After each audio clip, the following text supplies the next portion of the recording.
mengapa dia nyaman. Oke.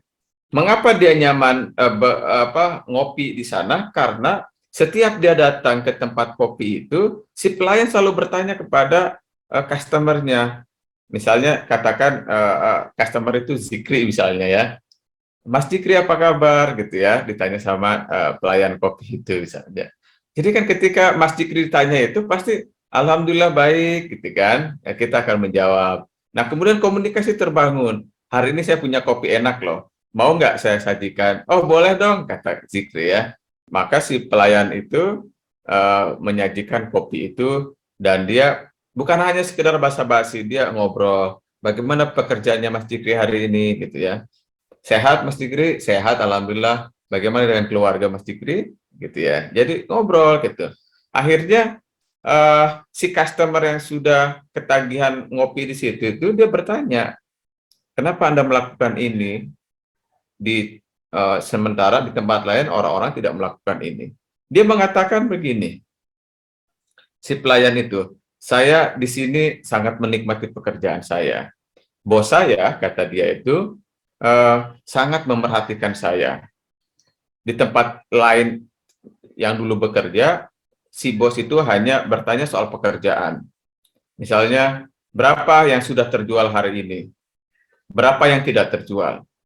Pertanyaannya selalu itu, selalu untung dan rugi. Selalu soal pekerjaannya. Mengapa tidak terjual? Sementara di tempat baru ini, si bosnya bukan bertanya soal pekerjaan. Dia bertanya soal, misalnya katakan pekerja itu namanya Ahmad misalnya. Mas Ahmad, gimana kabar keluarga gitu ya? Baik. Katanya dengar kepada sakit, dia udah alhamdulillah udah ke dokter, sudah berobat, sudah ini gitu.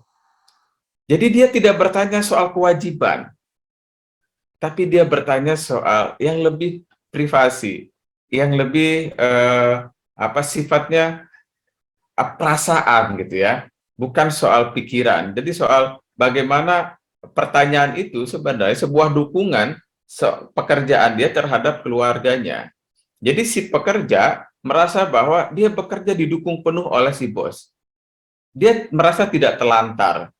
Dia merasa bahwa apa yang dilakukannya sudah terbaik. Ketika dia sudah merasa nyaman di tempat pekerjaan, maka si pelayan juga melakukan yang terbaik kepada customer-customernya. Sehingga semuanya roda usaha itu berputar dan saling apa namanya sambung menyambung sehingga keuntungan bukan hanya untuk pemilik saja tetapi juga buat para pelayan. Dia punya nilai baru, dia punya teman baru, dia punya keuntungan baru, dia punya kenikmatan yang bukan hanya sekedar gaji tetapi juga ada kenikmatan kejiwaan yang bisa dirasakan oleh semua orang. Maka ketika kita menjadi pimpinan di sebuah perusahaan, yang kita harus pikirkan bukan hanya sekedar bagaimana perusahaan untung sebesar-besarnya, tetapi juga perusahaan juga harus berpikir bagaimana keluarga-keluarga para karyawan kita.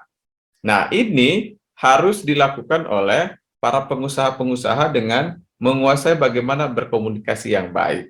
Bukan hanya sekedar berkomunikasi yang benar gitu ya, tetapi bagaimana membangun empati, bagaimana membangun kebersamaan, bagaimana membangun kebaikan gitu ya. Have a call to action. Ini menurut Forbes.com.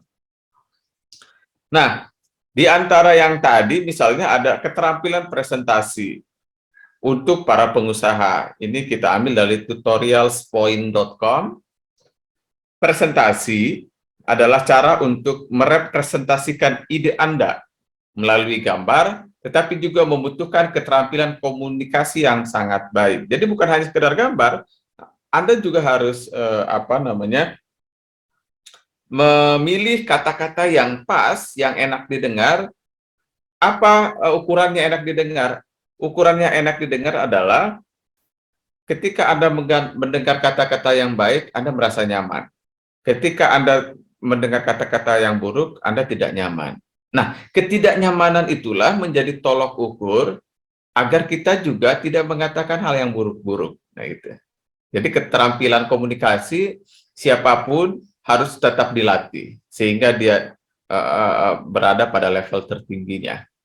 Presentasi yang efektif dapat membantu pertumbuhan bisnis Anda. Setelah Anda menjelaskan semuanya secara digital di ruang konferensi, semua orang menyukai produk Anda. Nah, ini yang penting. Presentasi itu dapat meyakinkan, enak didengar, nyaman juga, dan terakhir adalah orang percaya terhadap produk yang kita sajikan kepada mereka.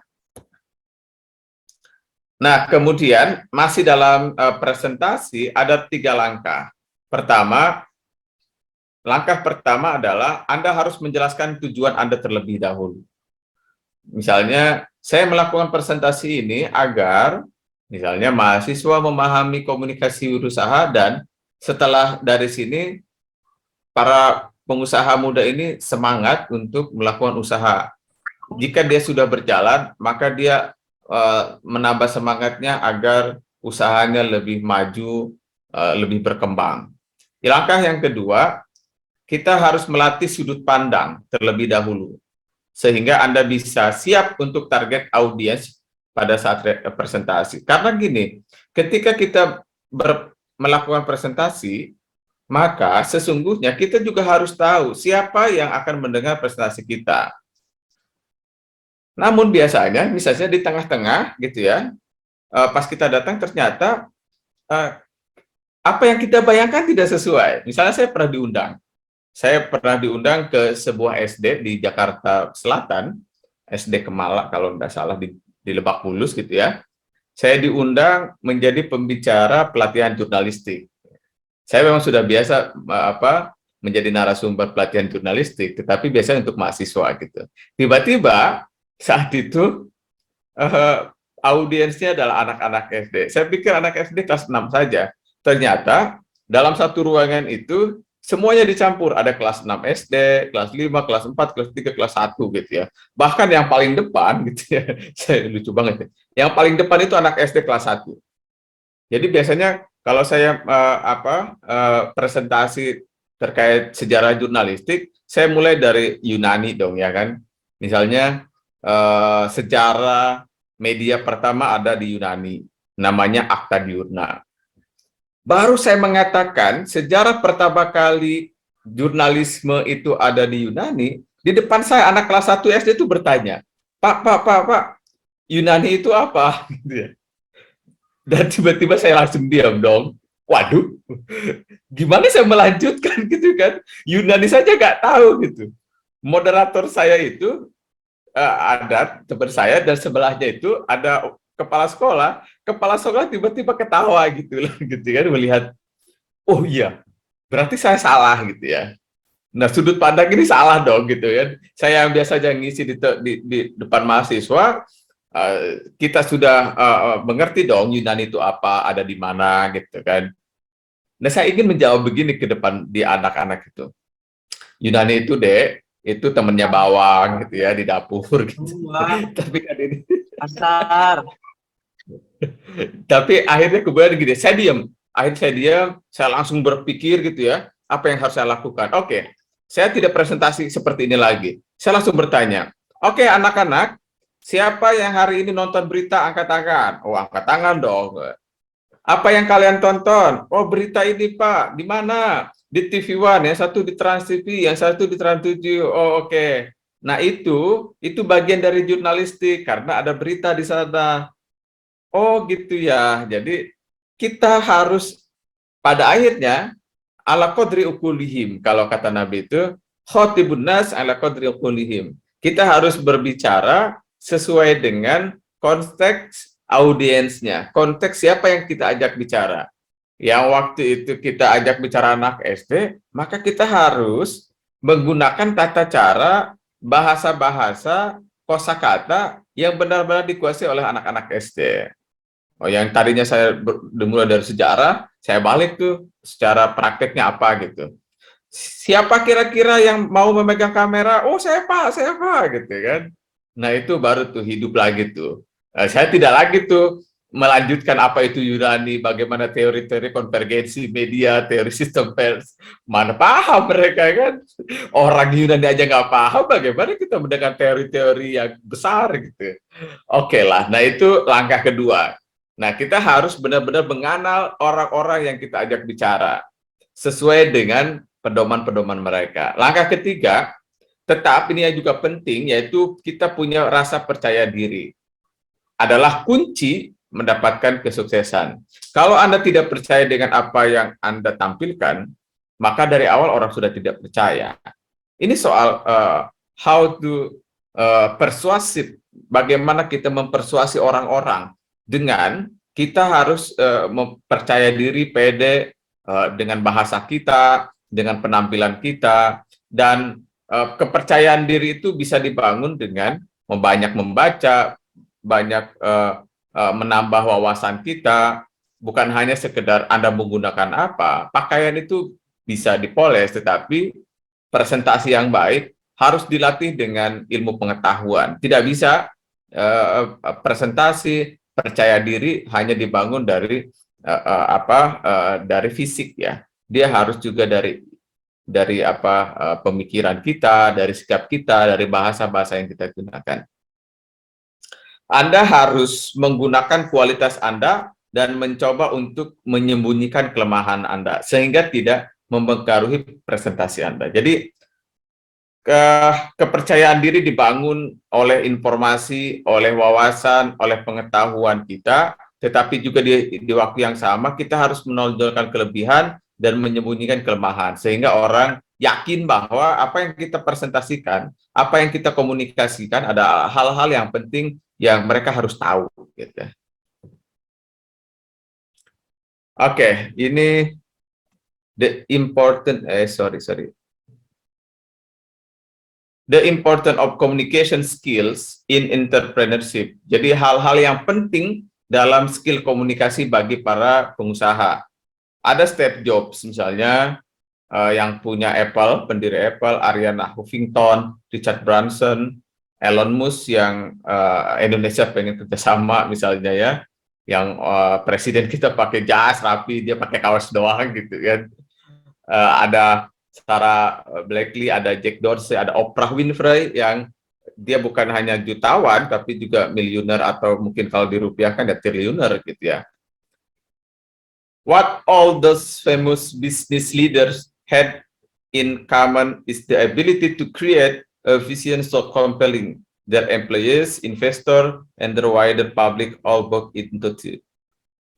They created vision through communication and it drove growth at all level of their business. Jadi para pengusaha-pengusaha keren itu mereka memiliki kesamaan kepemimpinan.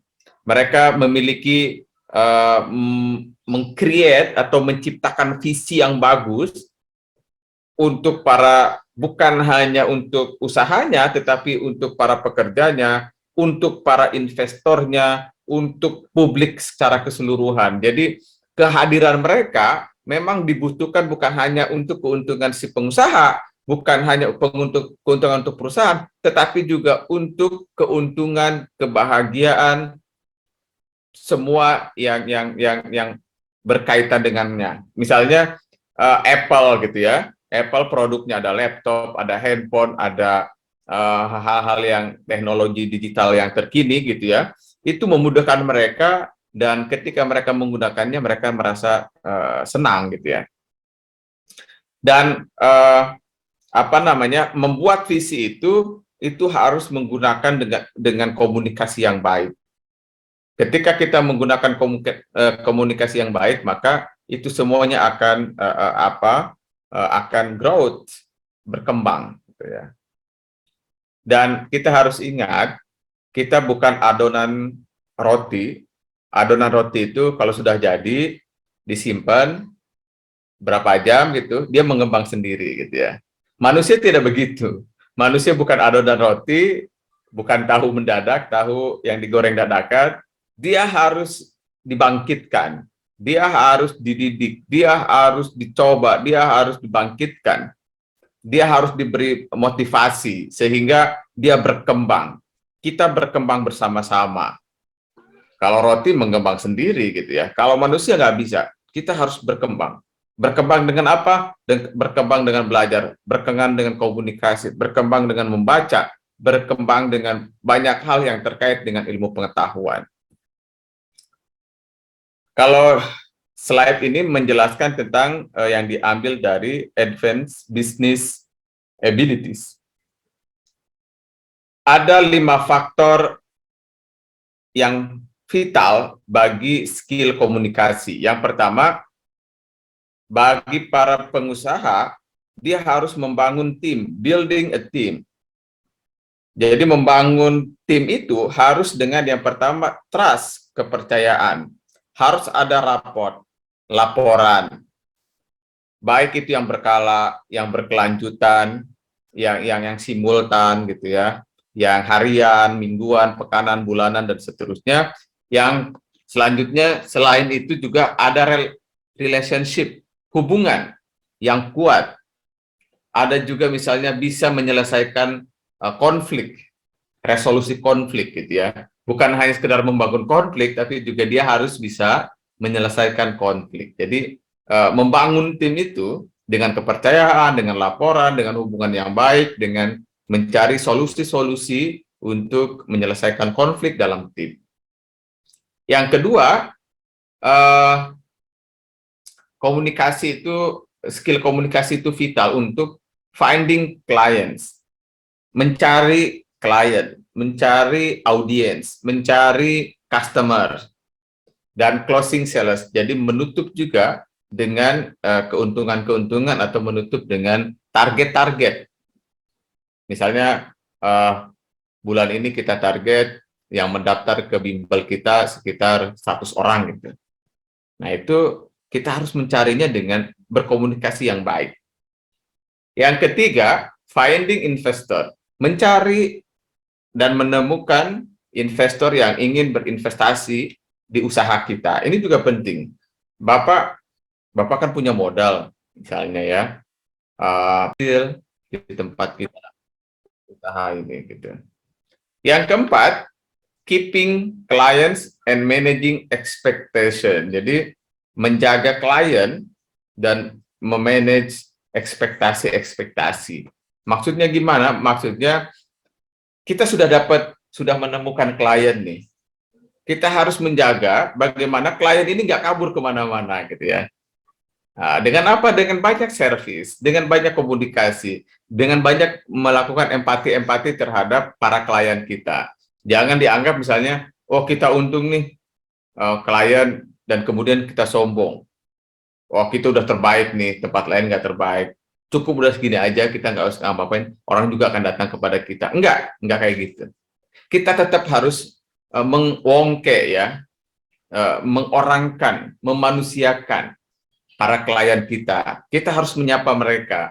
Misalnya kita bimbel anak-anak, kita tanya ke orang tuanya, Bapak, Ibu, bagaimana anaknya? Sudah sejauh mana dia belajarnya? Masih ada nggak hal-hal yang kurang di bidang matematika atau di bidang bahasa Indonesia, misalnya, atau di bidang apa? Nah, Anda harus harus selalu bertanya itu. Ini dalam rangka menjaga klien dan menjaga ekspektasi para wali siswa atau para klien yang memang dalam usaha, memang mereka menjadi anggota dalam bisnis kita, yaitu bimbel misalnya.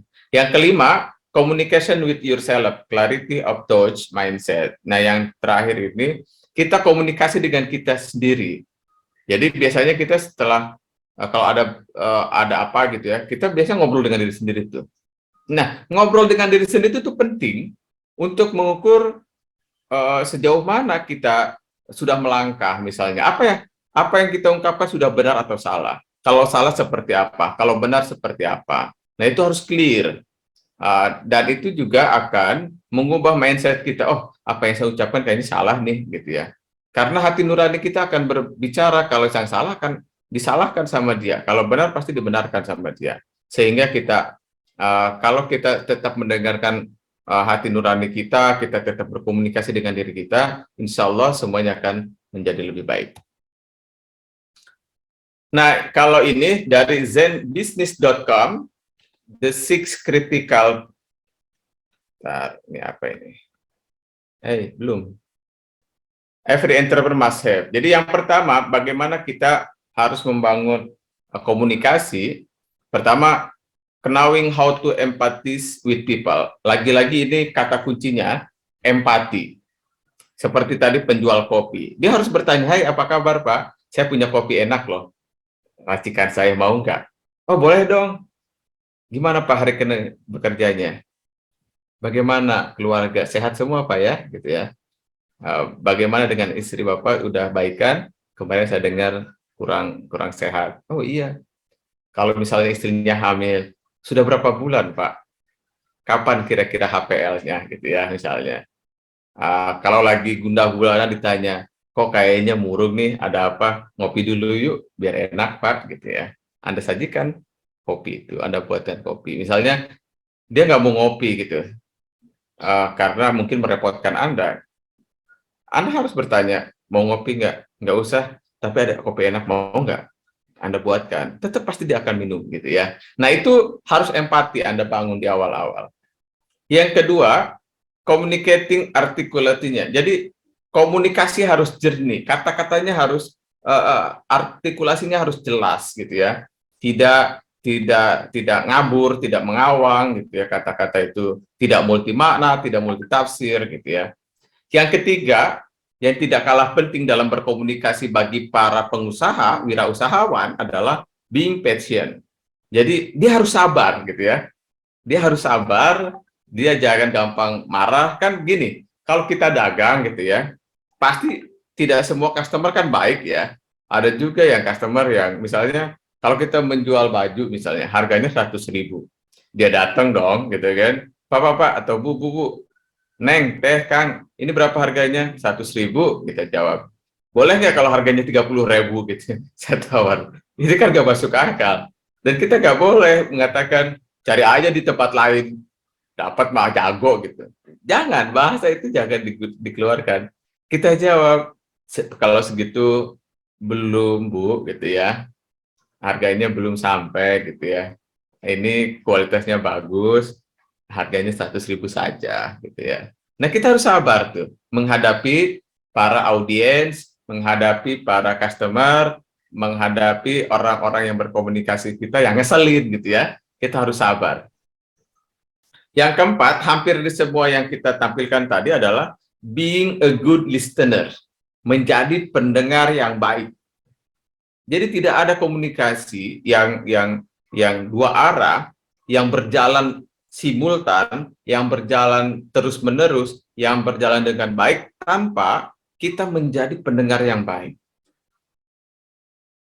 Misalnya, saya dulu pernah juga pas saya awal-awal jadi mahasiswa S1 di UIN Jakarta di Ciputat, saya juga pernah ngajar bimbingan sekolah gitu ya, atau les lah bahasa ininya, les di anak-anak kelas 1 dan kelas 2 di sebuah rumah di Pondok Pinang, Jakarta Selatan.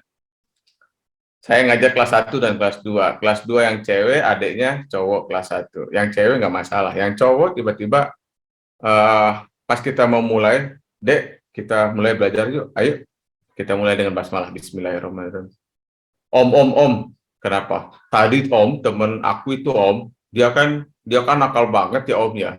Terus dia setrap Om. Terus aku juga disetrap Om gitu ya.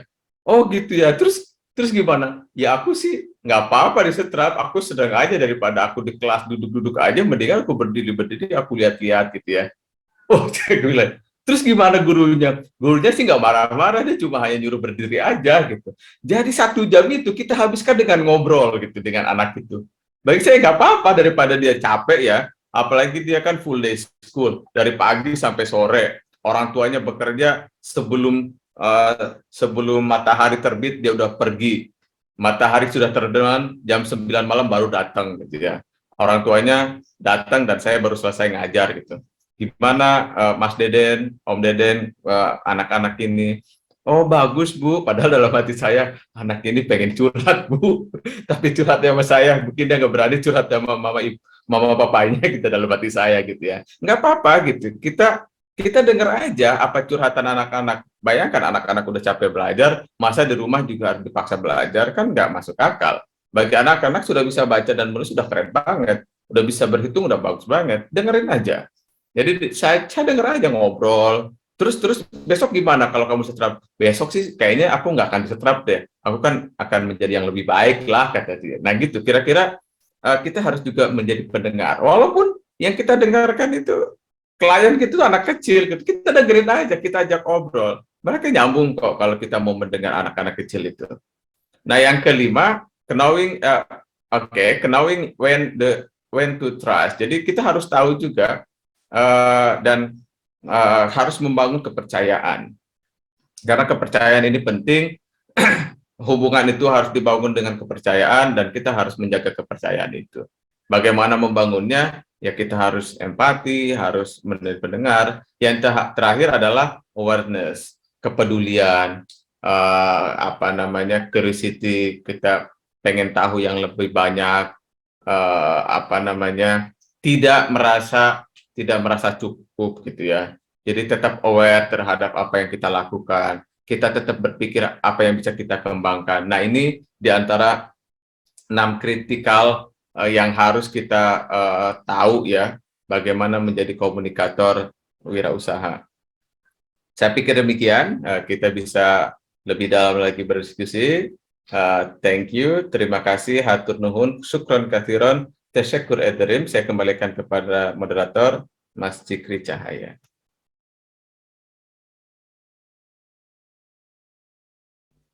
Baik, terima kasih saya sampaikan materi kedua ataupun narasumber kedua gitu ya.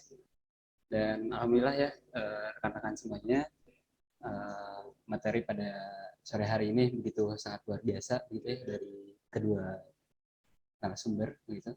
Baik, langsung saja saya berikan waktu untuk kedua penanya dari peserta. Silakan yang ingin bertanya langsung di-on-kan saja audionya, langsung bertanya gitu. Kak, saya izin bertanya, Kak. Mungkin perkenalan dulu, kemudian Oh iya. ke materi pertama atau Oke.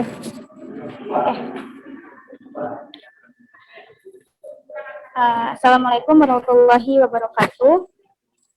Perkenalkan, saya Milda Ismita dari Prodi Bimbingan Konseling Islam semester 7. Saya ingin bertanya kepada pemateri kedua. Tadi kan beliau menyampaikan 10 skill komunikasi yang harus dimiliki bagi seorang entrepreneur.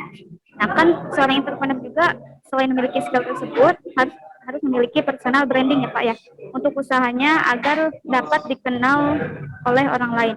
Nah, pertanyaannya, bagaimana cara kita untuk menemukan personal branding tersebut dan juga mengembangkan personal branding tersebut pada usahanya itu? Terima kasih. Terima kasih Saudari Milda. terima kasih saudari Milda. langsung kepada pertanyaannya mungkin boleh ulang ya, itu bagaimana cara menemukan personal branding gitu. Silakan. Jadi langsung dijawab aja ya, Mas Cikri ya. Ya Pak, langsung. Oke. Bagaimana membangun personal branding? Seperti yang kita bahas tadi bahwa komunikasi itu juga maksudnya komunikasi yang baik bagi para pengusaha juga harus memiliki kepercayaan diri. Kepercayaan diri bisa dibangun dengan kita memetakan diri kita sendiri. Apa kelebihan kita? Apa kekurangan kita? Nah, ketika kita sudah melakukan analisis SWOT terhadap diri kita sendiri, analisis SWOT itu apa kekuatan, apa kelemahan, apa tantangan, apa ancaman, kita kan yang tahu sendiri. Ketika kita tahu di mana kelebihan kita, maka disitulah kita membangun branding kita. Misalnya, teman-teman yang belajar komunikasi, inilah ahli komunikasi digital, gitu. Anda bisa menuliskan di CV-nya, Anda bisa menuliskan di kurikulum vitae, Anda menuliskan di blognya, atau Anda bisa dituliskan di bio-bio media sosial dengan memperkenalkan kita ahli di bidang apa, gitu ya. Misalnya, saya adalah komunikator atau public speaker, gitu ya. Misalnya, public speaker atau the good public speaker gitu misalnya. Anda tulis aja diri Anda sebagai orang yang bagus. Tetapi orang kan tidak akan percaya begitu saja. Tetap saja mereka akan mengerokstack dong gitu ya. Benar nggak sih gitu ya? Apa yang dikatakannya dia adalah pembicara yang baik, public speaker yang baik, ternyata eh, di akun Twitternya, di akun Instagramnya, di TikToknya, dia nggak pernah itu menjadi pembicara yang baik gitu ya. Nah, personal branding bukan hanya sekedar membangun brand, membangun image, tetapi juga dia harus banyak melakukan hal-hal yang baik yang kemudian itu menjadi sebuah kesimpulan orang-orang menganggap bahwa oh orang ini orang keren gitu ya. Kita kan nggak akan menganggap orang itu keren kalau dia tidak berbuat apa-apa, dia hanya mengklaim dirinya keren gitu. Nah, personal branding juga harus dibangun trust-nya, kepercayaannya dengan hal-hal yang baik, hal-hal yang kita lakukan. Misalnya Anda membangun branding, personal branding, misalnya tadi usahanya adalah bimbel gitu ya. Mungkin Anda tidak pernah lolos, misalnya bimbel masuk PTN gitu, perguruan tinggi negeri. Anda sendiri tidak masuk. Maka yang ditampilkan jangan Anda gitulah. Personal branding untuk perusahaan Anda adalah institusi branding adalah tampilkan orang-orang yang sukses di dalamnya gitu.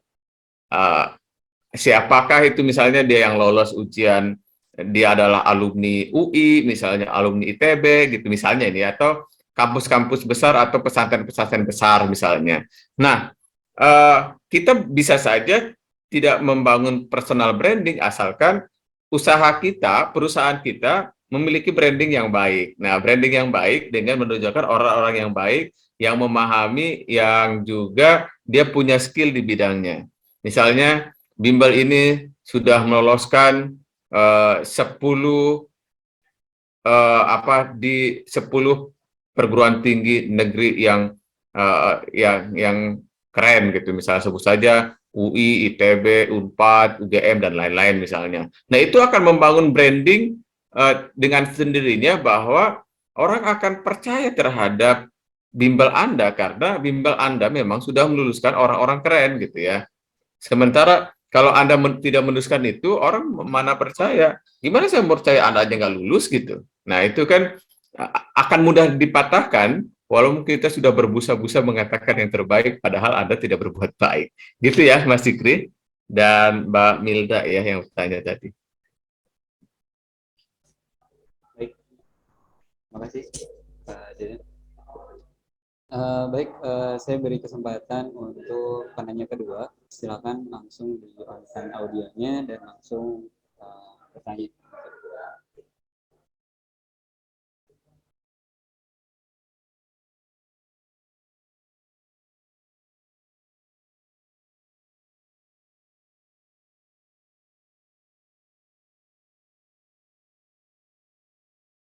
Yang ingin bertanya, silakan. Yang ingin bertanya langsung di-on kan audionya.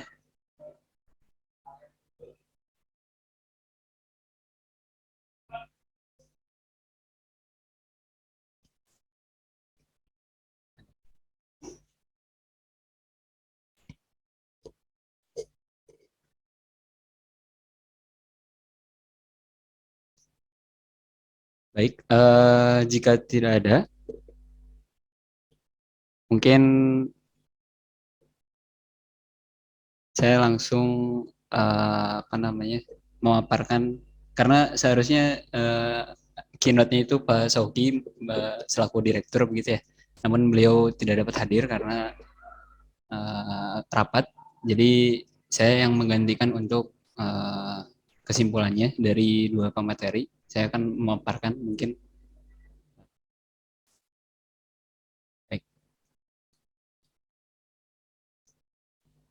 Untuk dari materi pertama tadi dari Pak Faisal itu singkatnya saja, banyaknya persaingan di zaman sekarang khususnya pada usia-usia produktif, yang saat ini usia produktif itu mencapai 13 juta orang gitu ya pada tahun 2019 itu, maka kita harus membuat wirausaha atau bisnis, dan bisnis tersebut harus bertransportasi ke bidang cyber ataupun ke IT teknologi begitu.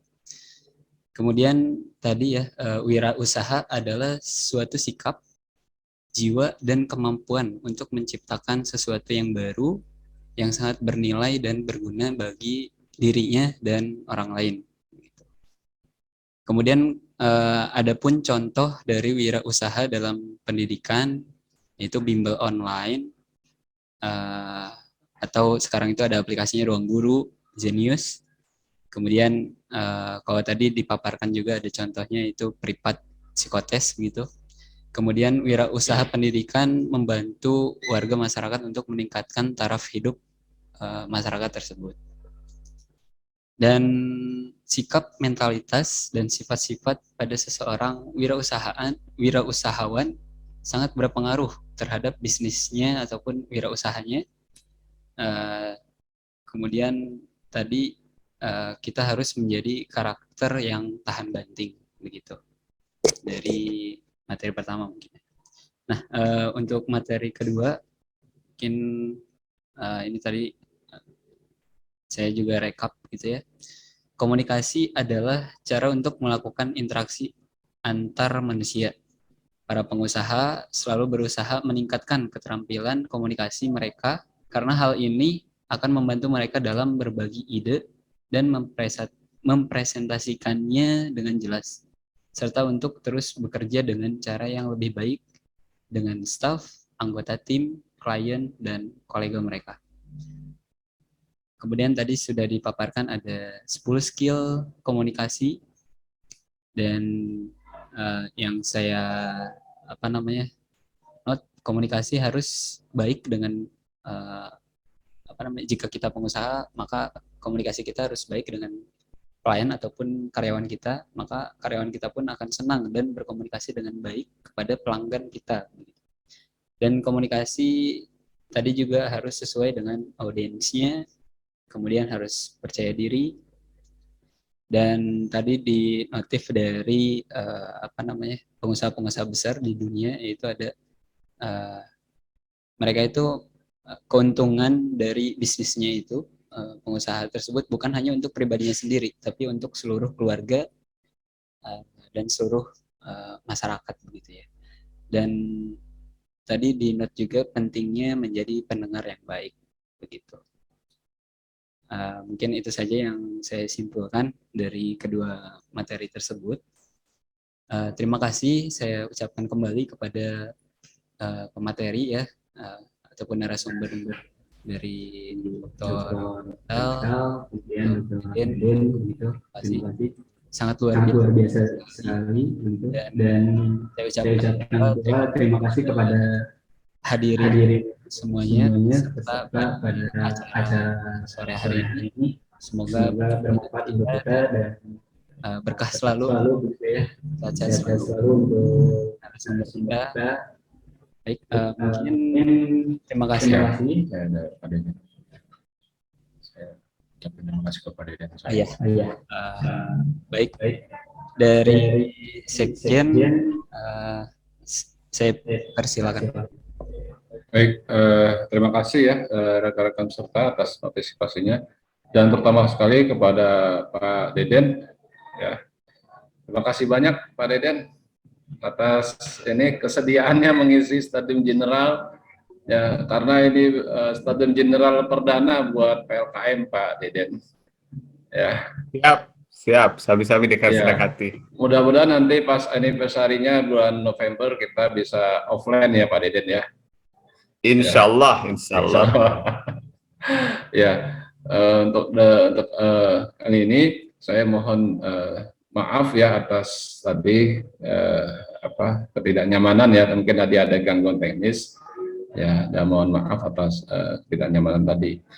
Ya, untuk itu saya sebagai pimpinan PLKM ya berharap ya rekan-rekan peserta ataupun mahasiswa ya bisa mengambil ya ilmu dari Stadium General ini ya, dan bisa diimplementasikan ke dalam dunia sehari-hari ya, kehidupan sehari-hari. Ya, oke. Terima kasih Pak Deden atas Sama-sama, Pak. kesediaannya. Oke. Siap, siap. Ya, kita kembali lagi ke host. Monggo, silakan host. Mungkin kita boleh foto bareng kali ya Pak? Ya, silakan. Kita foto dulu ya Pak Deden ya. Siap. Ya, untuk peserta mohon untuk on cam, kita akan foto bareng di screenshot begitu.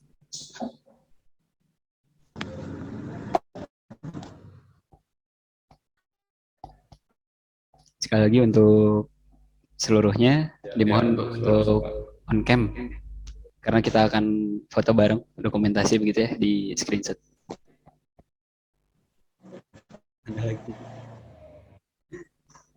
Ya, yang lainnya dimohon. Udah cukup segini aja. Screenshot ya. Lihat kamera semuanya. 1, 2, 3. Coba lagi. 1, 2, 3.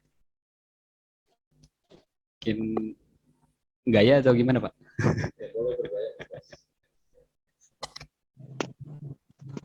Gaya BKI. Gaya BKI. Saya KPI ini Pak. Gimana nih Pak? Ya gayanya. Oh gitu. Oke. Beda ini. Oke, 1, 2, 3.